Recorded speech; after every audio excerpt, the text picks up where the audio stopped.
My name is Mick Hedges. I'm the volunteer warden here at Warley Place. So not been here before, you really need to come because as you can see behind you, we've got a festival of daffodils. Best time for the daffodils, I always say, is the second and third week of March. But certainly before that, from the end of February, we get lots and lots of snowdrops as well. And if you come a little bit later, bluebells. Warley Place is become famous through one particular lady called Ellen Willmott. Ellen Willmott was a very, very highly regarded horticulturist, moved here with her family in the 1870s, and from the about 1900 she was left here on her own after her parents died, and to fulfill her passion for developing new varieties of plants which are still available today. Unfortunately, although being very wealthy, she managed to spend all her money by buying places in France, a place in Italy, and she spent considerable amount of money at Warley Place as well, because she had 104 gardeners to pay. She was quite famous for developing new varieties of daffodils and irises, and she entered samples of her own into the RHS Wisley annual competitions, and she won several.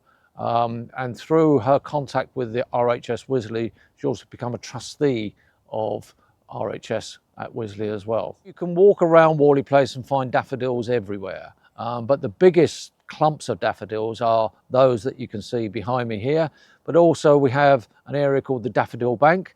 You come this time of year and you can see why we call it the Daffodil Bank. Warley Place is a Grade 2 listed historic garden by Historic England.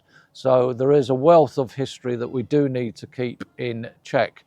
And we do that by really just grubbing around, getting the weeds out and the ferns and things like that. But you come round, you'll find lots of hot houses, glass houses, cold frames, all the cultivation areas that Ellen Willmott used to develop her new varieties. So they're still all there in skeletal form.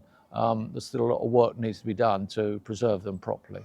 We're not really sure 100% how they got here, but certainly Ellen Willmott cultivated her own varieties of daffodils, and indeed she did swap samples with other daffodil growers as well.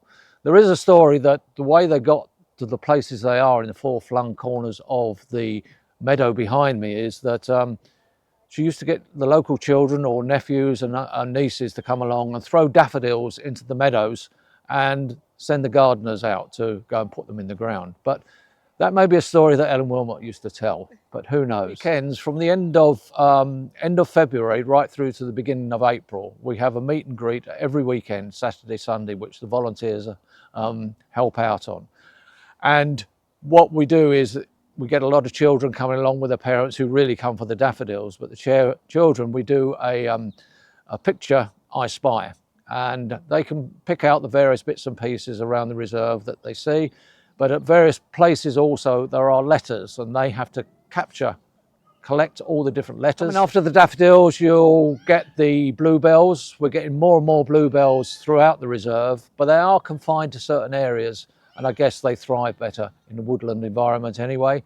But yeah, you come through in the early part of April, the bluebells will start to show. So you get to see a blue as opposed to the yellow behind me.